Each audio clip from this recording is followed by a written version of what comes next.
Puji Tuhan, selamat pagi saya ucapkan untuk Bapak Ibu, di mana kita masih bisa bertemu kembali.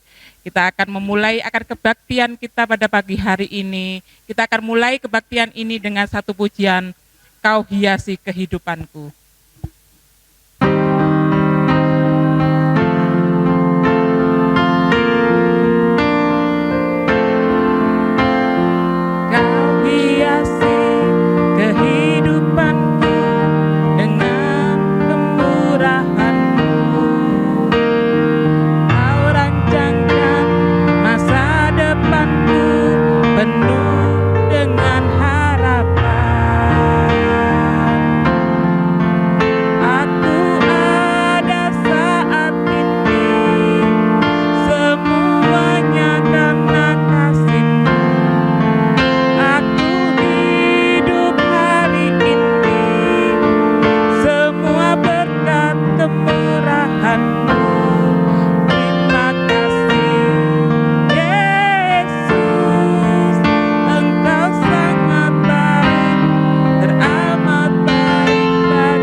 Kami bersyukur Tuhan punya Allah seperti Engkau Tuhan, yang tidak pernah meninggalkan kami Tuhan, yang tidak pernah Tuhan jauh dari kami. Kami bersyukur punya Allah seperti Engkau Tuhan. Kami ada saat ini karena kemurahan-Mu. Kami masih bisa bernafas saat hari ini, semua berkat kasih-Mu. Terima kasih Tuhan, terima kasih. Jika pada pagi hari ini Tuhan, Engkau memberikan kesempatan bagi kami untuk beribadah Tuhan, biarlah kasih penyertaan-Mu Tuhan, menyertai Tuhan akan kebaktian ini dari awal hingga akhirnya. Biarlah hanya kuasa-Mu Tuhan yang ada di saat seperti ini Tuhan. Terima kasih Tuhan, terima kasih. Biarlah kami yang memimpin pujian, kami yang memainkan alat musik Tuhan, Engkau memberkati kami Tuhan, supaya kami Tuhan bisa memuliakan nama-Mu Tuhan, memberikan yang terbaik Tuhan untuk Engkau Tuhan.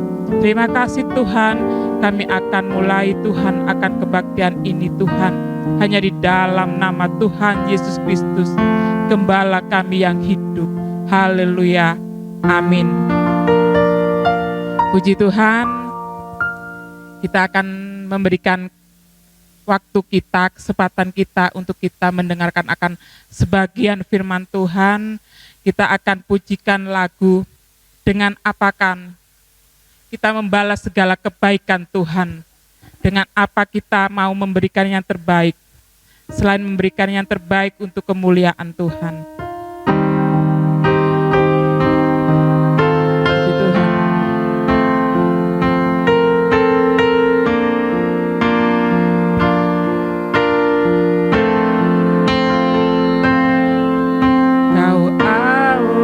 Yang setia, amin.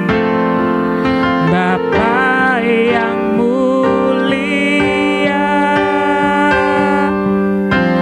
kasih-Mu besar Tuhan.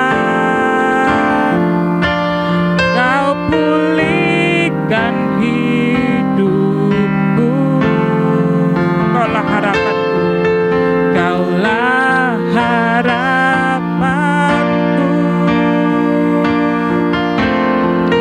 Hidupku dalam-Mu. Terima kasih Tuhan, Kau selamatkan hidupku. Dengan apa kan ku balas segala kebaikan-Mu?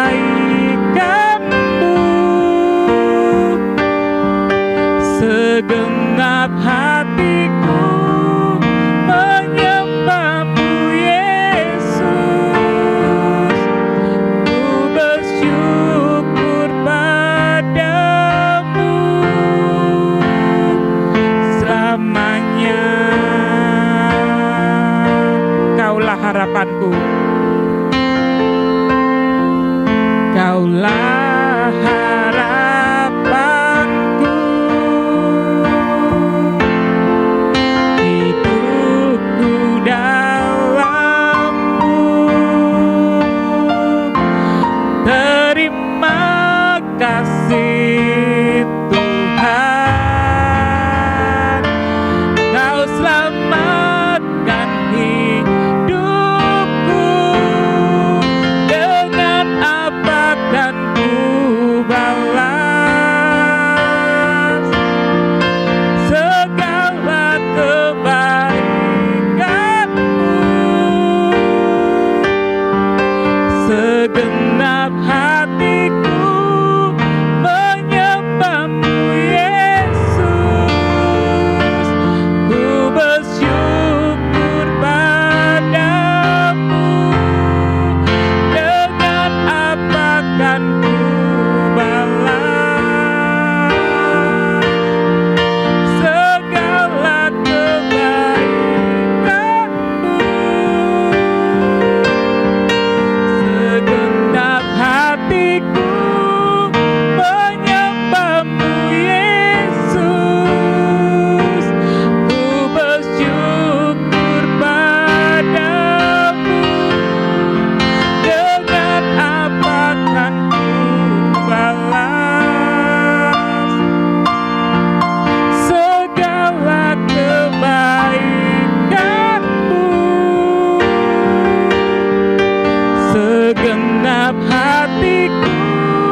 Terima kasih Tuhan, terima kasih.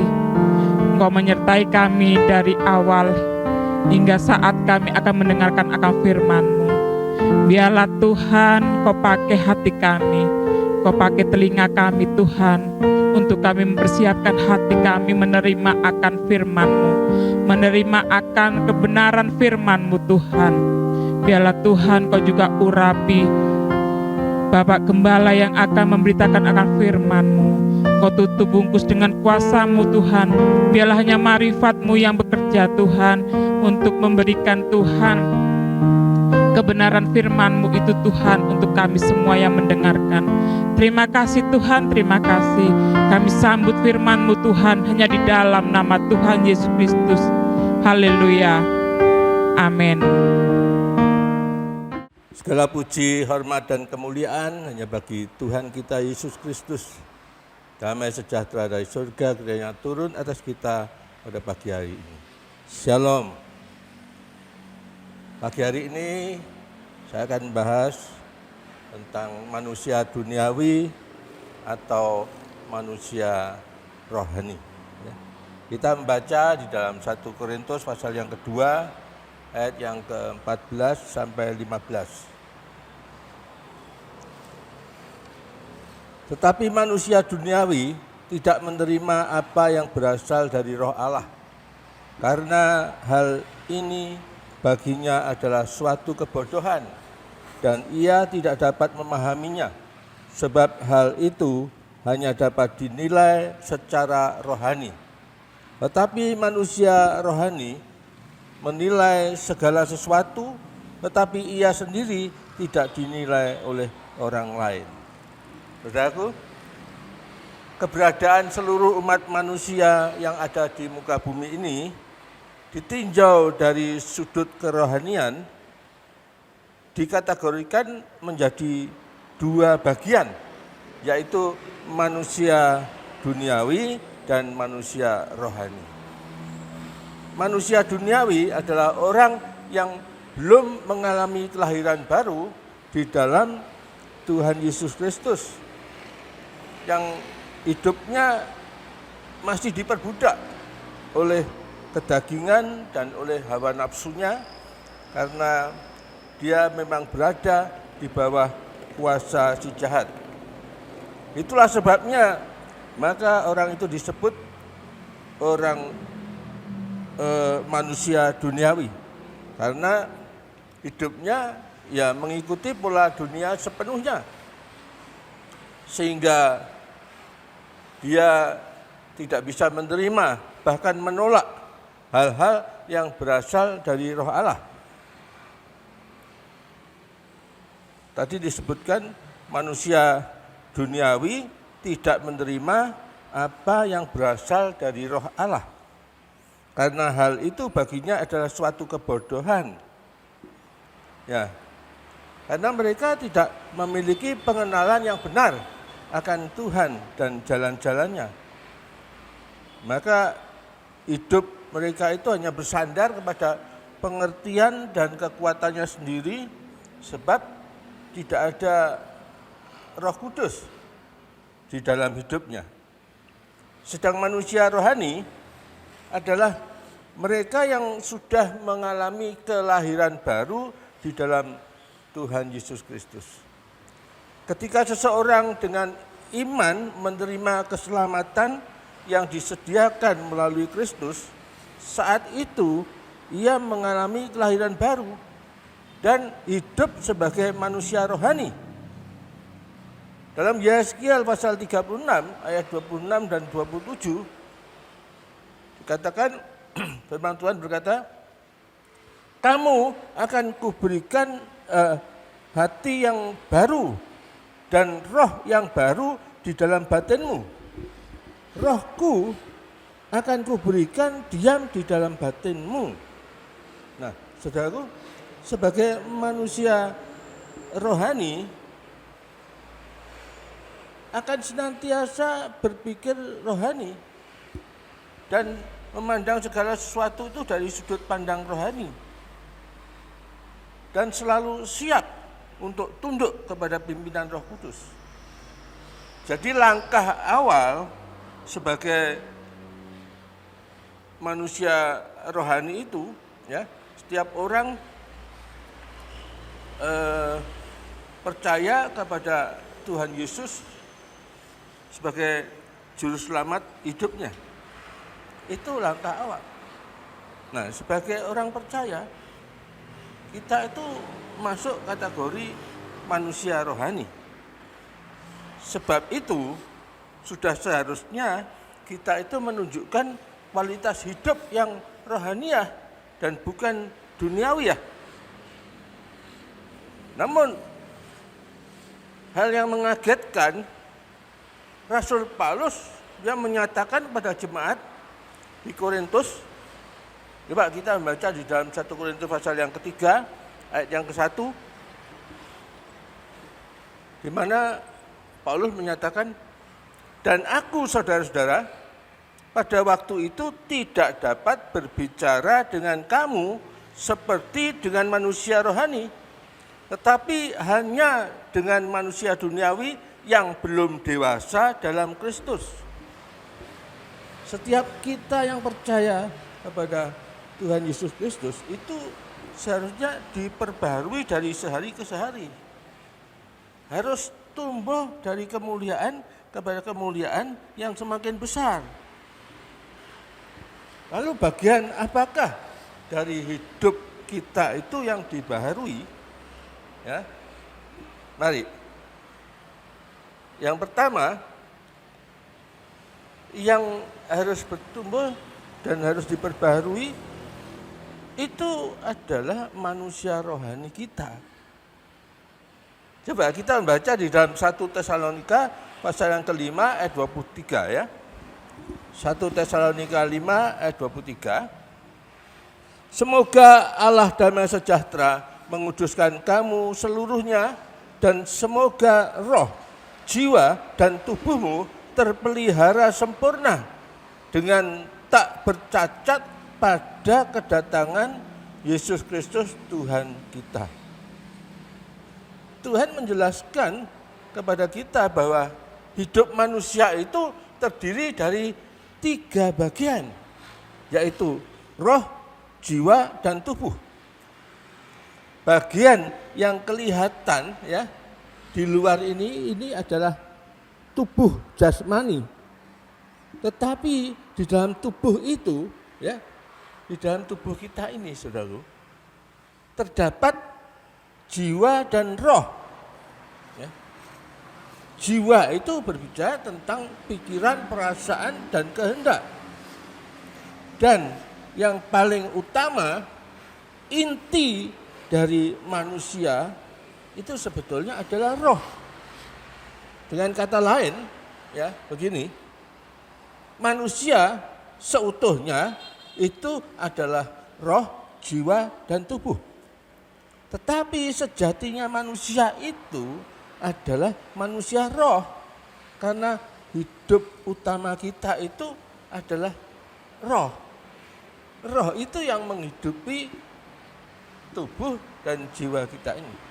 Nah, di dalam Kejadian pasal yang kedua, ayat yang ke-7, dikatakan di situ, ketika itulah Tuhan Allah membentuk manusia itu dari debu tanah dan menghembuskan nafas hidup ke dalam hidungnya. Demikianlah manusia itu menjadi makhluk yang hidup. Tuhan membentuk tubuh manusia dari debu tanah, tetapi belum ada kehidupan atau roh dan jiwanya. Sehingga kemudian Tuhan menghembuskan nafas hidup ke dalam hidungnya, maka manusia pun menjadi makhluk hidup. Nah,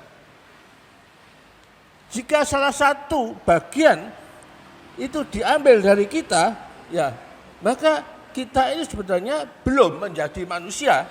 Ya. Harus ada roh, jiwa, dan tubuh. Nah,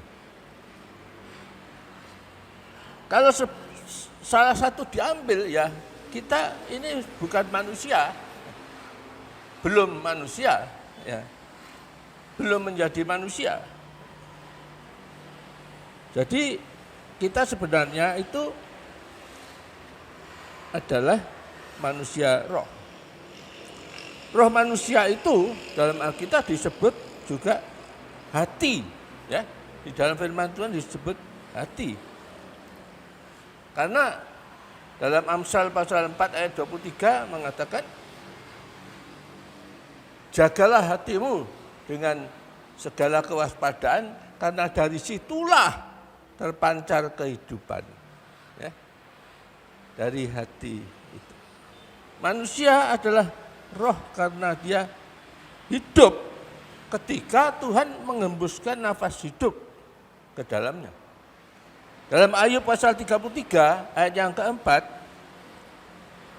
Roh Allah telah membuat aku, dan nafas yang maha kuasa membuat aku hidup. Ya. Jadi siapakah manusia? Manusia adalah makhluk rohani.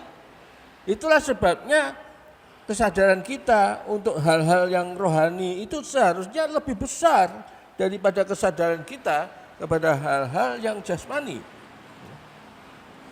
Ayub 34 ayat 14 dan 15, jikalau ia, Tuhan, menarik kembali rohnya dan mengembalikan nafasnya kepadanya, maka binasalah bersama-sama segala yang hidup, dan kembalilah manusia kepada debu.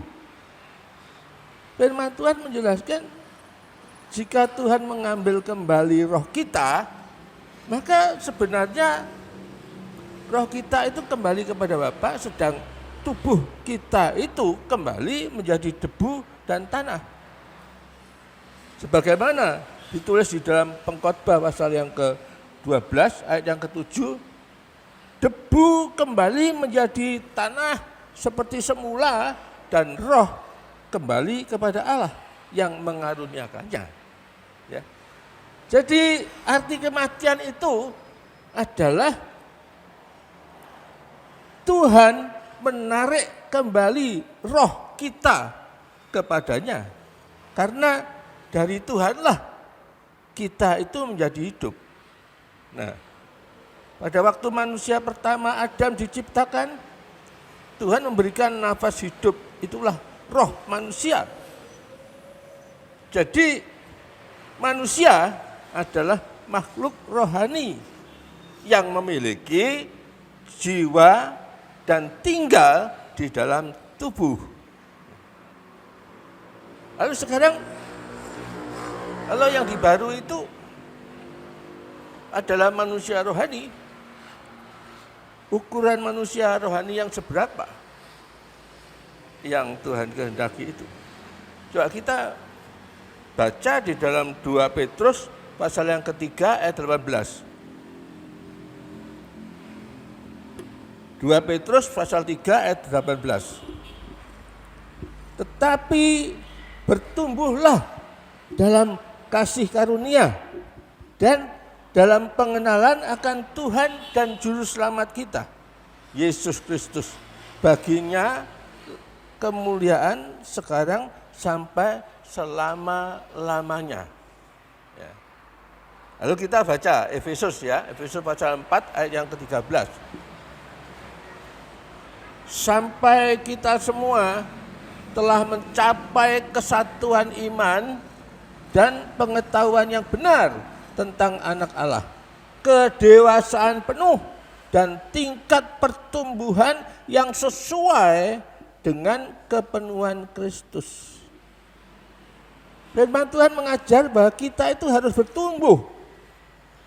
Kita yang sudah menjadi manusia rohani ini karena percaya kepada Tuhan Yesus Kristus dan mengalami kelahiran baru, harus bertumbuh kepada satu kedewasaan penuh, kepenuhan Kristus dalam kasih karunia dan dalam pengenalan akan Kristus. Jadi apa yang sebenarnya harus tumbuh? manusia rohani kita harus tumbuh, harus bertumbuh terus. Ya. 1 Samuel pasal 17 ayat 37 ini mengenai Daud dan Goliat. Pula kata Daud, Tuhan yang telah melepaskan aku dari cakar singa dan dari cakar beruang, Dia juga akan melepaskan aku dari tangan orang Filistin itu. Kata Saul kepada Daud, pergilah, Tuhan menyertai engkau. Nah, saudaraku, kita lihat Daud itu kan kecil, imut-imut ya, di hadapan Goliat raksasa itu ya seperti nggak ada artinya. Tapi Daud tidak gentar, Daud tidak takut ketika berhadapan dengan Goliat, sekalipun ukuran tubuh Daud itu lebih kecil, jauh lebih kecil secara jasmani dibanding Goliat. Tetapi ukuran manusia roh Daud itu jauh lebih besar dari ukuran manusia roh Goliat. Yang menyertai Daud lebih besar daripada roh yang ada pada Goliat itu. Menurut pikiran duniawi, tidak mungkin Daud bisa mengalahkan Goliat. Ya. Setiap kali kita berhadapan dengan masalah dan tantangan yang gede, ya seharusnya kita itu sama seperti Daud. Kita orang-orang yang percaya manusia rohani ini ya harus sadar manusia rohani kita itu harus lebih besar sehingga kita tidak gentar menghadapi tantangan dan kesulitan di dalam hidup kita. Berapa sih besar ukuran manusia roh kita sebenarnya? Oh, kita lihat di dalam 1 Yohanes pasal 4 ayat yang keempat ya. Kamu berasal dari Allah. Roh yang ada di dalam kamu lebih besar daripada roh yang ada di dalam dunia ini. Haleluya. Roh yang ada di dalam diri kita lebih besar daripada roh yang ada di dalam dunia ini. Roh Tuhan tidak terbatas. Tapi di dalam hidup kita itu menjadi terbatas. Karena bergantung seberapa besar kita itu menyediakan manusia rohani kita untuk bertumbuh. Ya. Seberapa besar ukuran yang kita pakai, itu akan menentukan besarnya tingkat pertumbuhan rohani kita. Dalam Bilangan pasal 14 ayat 8 dan 9 ya, ini mengenai ya Kaleb ya dan Yosua. Ya berkata, jika Tuhan berkenan kepada kita, maka Ia akan membawa kita masuk ke negeri itu dan akan memberikannya kepada kita, suatu negeri yang berlimpah-limpah susu dan madunya. Hanya janganlah memberontak kepada Tuhan dan janganlah takut kepada bangsa itu, sebab mereka akan kita telan habis. Yang melindungi mereka sudah meninggalkan mereka, sedang Tuhan menyertai kita. Janganlah takut kepada mereka. Yosua dan Kaleb itu memiliki roh yang besar. Mereka melihat di dalam alam roh bahwa roh-roh yang melindungi orang Kanaan itu sudah meninggalkan mereka.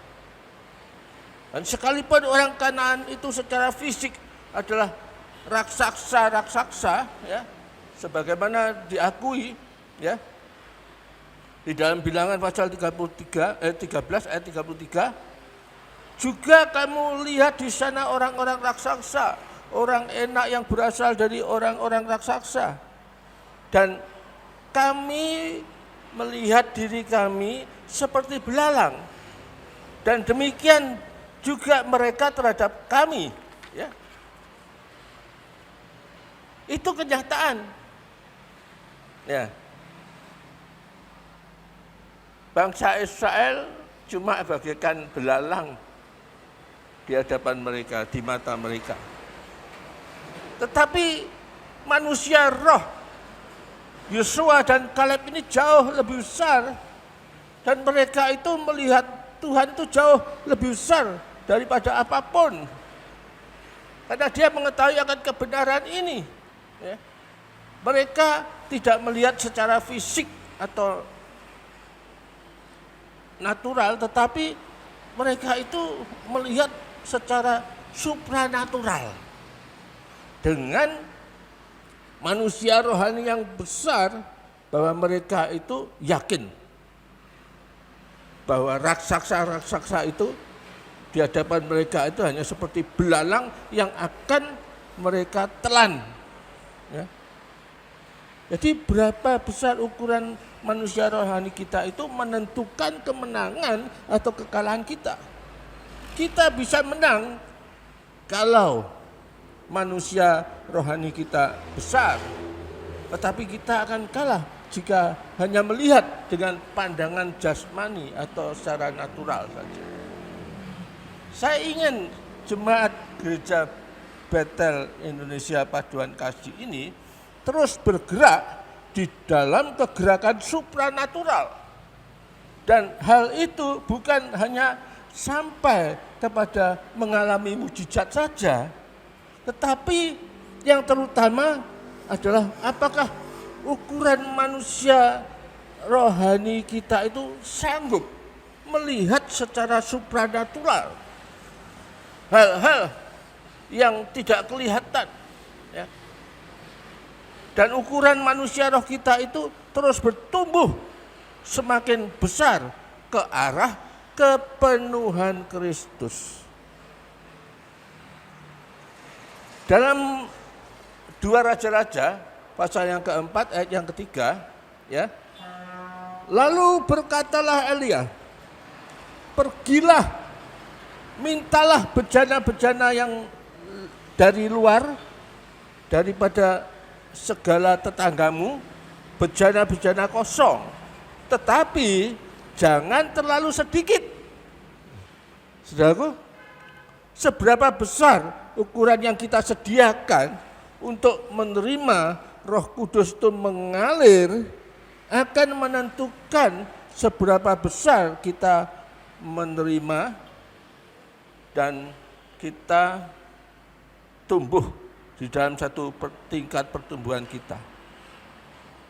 Itulah sebabnya untuk menerima berkat yang besar, ya, jangan membuka hati atau manusia rohani kita itu terlalu kecil, terlalu sedikit.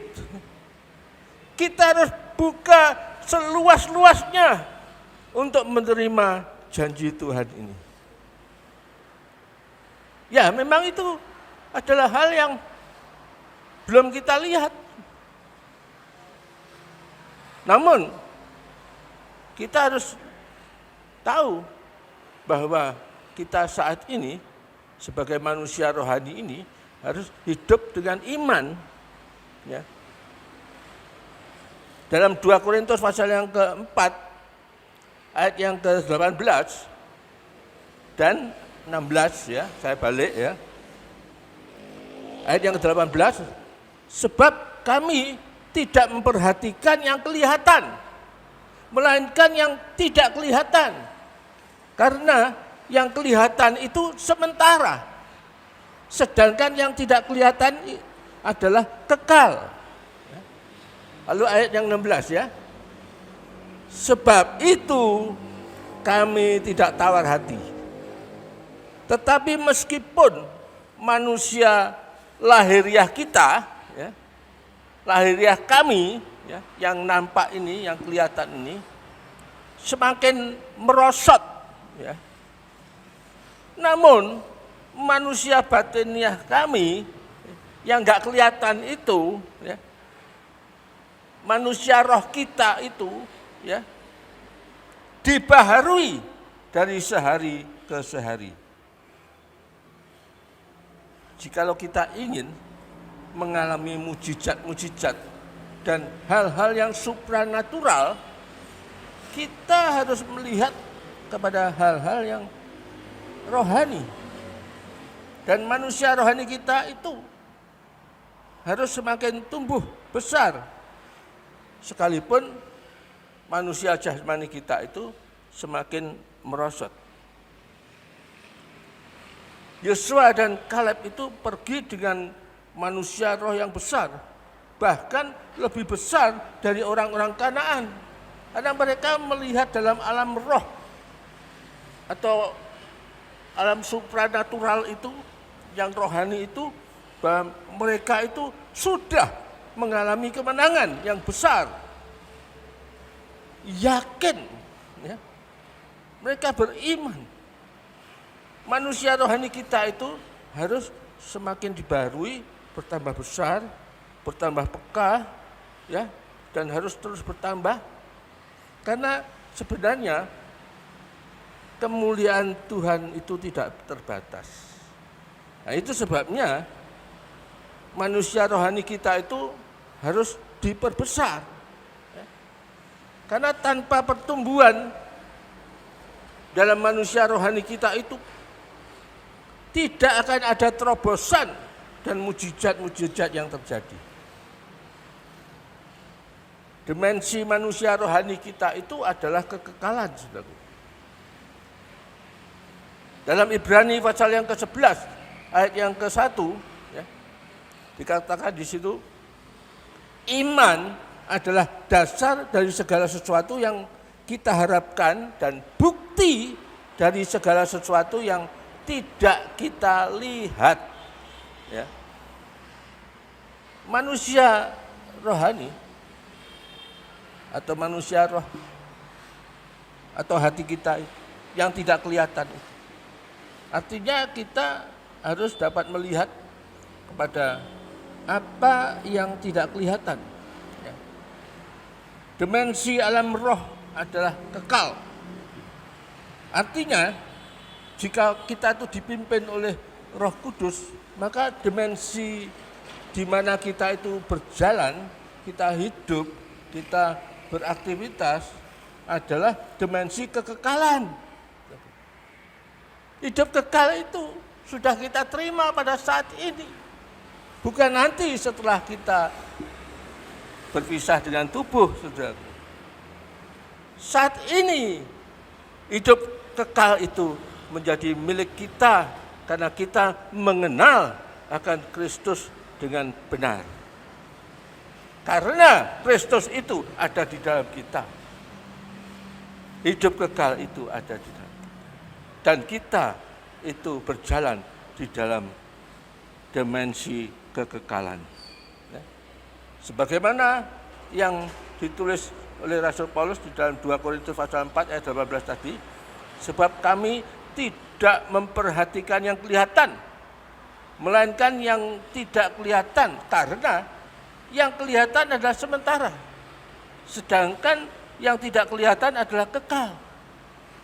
Nah, perjalanan kita ini bukan dengan penglihatan, tetapi dengan iman. Yang tidak kelihatan itu adalah kekal. 2 Korintus pasal 5 ayat yang ke-7, sebab hidup kami adalah hidup karena percaya, bukan karena melihat. Kita hidup karena iman. Dan kita harus bisa mampu, manusia rohani kita itu mampu melihat yang tidak kelihatan, yang bersifat supranatural. Tapi semua itu adalah kebenaran firman Tuhan yang dinyatakan. Dan kita bisa melihat. Kita adalah pemenang. Karena kita bisa melihat Tuhan yang membuat kita menjadi pemenang. Kita sanggup melakukan segala perkara. Karena Tuhan yang memberikan kekuatan. Ya. Nah, kita harus melihat sampai ke situ. yang tidak kelihatan itu. Roh Kudus bekerja di dalam kita. Iman bekerja di dalam dimensi roh. Manusia rohani, yaitu hati kita itu harus terus-menerus dibaharui sejalan dengan iman kita yang semakin bertumbuh. Iman semakin bertumbuh, manusia rohani kita, hati kita itu terus-menerus dibaharui. Kolose pasal 3 ayat yang ke-10. Dan telah mengenakan manusia baru yang terus-menerus diperbarui untuk memperoleh pengetahuan yang benar menurut gambar kaliknya. Lalu 2 Korintus pasal yang ke-3 ayat 18, Paulus mengatakan, dan kita semua mencerminkan kemuliaan Tuhan dengan muka yang tidak berselubung. Dan karena kemuliaan itu datangnya dari Tuhan yang adalah roh, maka kita diubah menjadi serupa dengan gambarnya dalam kemuliaan yang semakin besar. Manusia rohani harus bertumbuh, artinya kita harus berubah dan dibaharui untuk terus-menerus bertumbuh. Artinya kita harus berubah dan bertumbuh itu dari kemuliaan kepada kemuliaan yang semakin besar. Mengalami kepenuhan Kristus dan menjadi serupa dengan Kristus. Haleluya. Saudaraku, jangan sampai kita yang sudah dibaharui oleh pengenalan kita akan Kristus Yesus Tuhan dan Juru Selamat kita itu, dan kita sudah menjadi manusia rohani, ya, bahkan bisa dikatakan manusia Allah, itu hanya dinilai orang sebagai manusia duniawi yang belum dewasa dalam Kristus, seperti pernyataan Rasul Paulus kepada jemaat di Korintus. Rasul Paulus juga menuliskan, ya, di dalam Ibrani pasal yang kelima ayat 11 sampai 14, ya. Saya memang meyakini bahwa penulis Ibrani adalah Rasul Paulus, ya. Ya, dengan beberapa alasan lah. Rasul Paulus menuliskan di dalam Ibrani pasal 5 ayat yang ke-11 sampai 14, tentang hal itu banyak yang harus kami katakan, tetapi yang sukar untuk dijelaskan, karena kamu telah lamban dalam hal mendengarkan. Sebab sekalipun kamu ditinjau dari sudut waktu, sudah seharusnya menjadi pengajar. Kamu masih perlu diajarkan asas-asas pokok dari pernyataan Allah, dan kamu masih memerlukan susu, bukan makanan keras. Sebab barang siapa masih memerlukan susu, ia tidak memahami ajaran tentang kebenaran, sebab ia adalah anak kecil. Tetapi makanan keras adalah untuk orang-orang dewasa, yang karena mempunyai panca indera yang terlatih untuk membedakan yang baik dan daripada yang jahat. Ya. Haleluya. Jadi mari, jangan sampai ada satu penilaian kita orang-orang percaya yang disebut sebagai manusia rohani ini, ya, masih tetap dinilai sebagai manusia duniawi. Karena ya mungkin lamban di dalam mendengar sehingga sulit hamba Tuhan itu untuk menjelaskan mengenai hal-hal yang rohani. Tetapi jikalau kita itu mau terus tumbuh, mau dibaharui terus dari sehari ke sehari, kita akan melihat kebenaran-kebenaran yang dinyatakan oleh Tuhan. Dan kita bisa sangat peka sekali untuk bisa membedakan yang baik dari yang jahat. Panca indera kita, yang saya maksud adalah panca indera rohani gitu ya, itu akan menjadi terlatih, peka sekali. Ya. Itu berarti kita sudah memiliki kedewasaan, ya, penuh kepenuhan Kristus di dalam kita. Kita memiliki pikiran dan perasaan Kristus itu. Maka kita akan dibawa dari satu kemuliaan pada kemuliaan yang lebih tinggi. Haleluya. Amin. Saya akan ajarkan satu nyanyian ya. Mari kita semua nyanyikan pujian ini ya. Semakin mulia Dia mengubahku,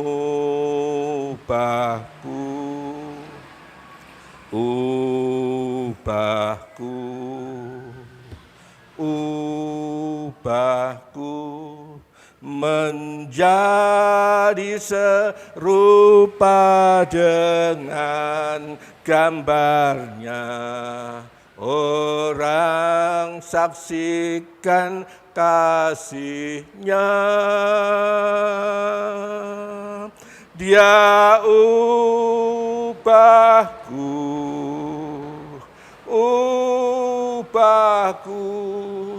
dari duniawi jadi rohani, menjadi serupa dengan gambarnya. Orang saksikan kasih-Nya. Haleluya. Mari kita berdoa. Bapa Surgawi, hamba-Mu telah menyampaikan akan kebenaran-kebenaran yang Tuhan ungkapkan atas hamba-Mu untuk disampaikan kepada sidang jemaat. Kali ini kami telah membahas mengenai manusia duniawi dan manusia rohani. Kami sangat bersyukur oleh karena iman kami kepada-Mu bahwa Engkau adalah Tuhan Juru Selamat yang telah menyelamatkan kami. Maka Engkau telah membaharui kami, memulihkan kami, dan terjadi satu kelahiran yang baru dalam kehidupan kami. Kami menjadi berasal dari Roh Allah. Kami menjadi manusia yang baru. Karena Roh-Mu telah Kau berikan di dalam batin kami. Sehingga kami bisa memiliki pikiran dan perasaan Kristus. Ada kodrat ilahi itu di dalam kehidupan kami. Untuk kami bisa menjadi pemenang-pemenang. Untuk kami bisa menguasai keadaan, tantangan dalam kehidupan ini. Karena kami tahu bahwa Roh yang Engkau berikan tinggal di dalam kami adalah Roh-Mu yang tidak terbatas itu. Namun pada saat ini Engkau memberikan kepada kami pengertian bahwa sebagaimana kami menyediakan hati kami untuk mau tumbuh sampai mencapai kepenuhan di dalam Kristus, itu adalah tergantung dari kami sendiri yang menyediakan tempat di mana Roh Kudus bisa mengalir dan bekerja melalui kehidupan kami ini.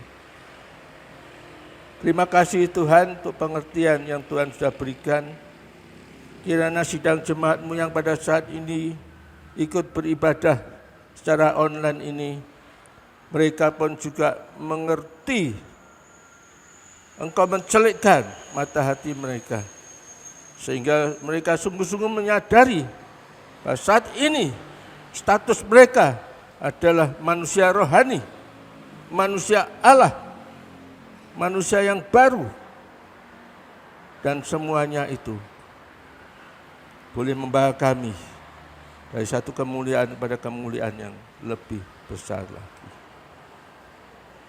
Biarlah Kristus terpancar di dalam kehidupan kami. Orang akan menyaksikan kasih-Mu dalam kehidupan kami. Engkau akan menggugah kami semakin mulia, menjadi serupa dengan gambar-Mu. Terima kasih Bapa. Engkau memberkati sidang jemaat-Mu, dan biarlah Engkau meliharakan mereka, Engkau menjagai kesehatan tubuh mereka di tengah-tengah keadaan yang pada saat ini sangat menakutkan. Tapi kami tahu bahwa Engkau tidak memberikan kepada kami roh ketakutan. Ketika kami takut, kami akan datang kepada Tuhan. Kami akan beriman kepada-Mu. Kami akan bisa melihat bahwa semuanya itu bisa kami telan di dalam kemenangan, karena Engkau yang akan bertindak. Terima kasih Tuhan, terima kasih. Dalam nama Tuhan Yesus Kristus kami sudah berdoa. Amin.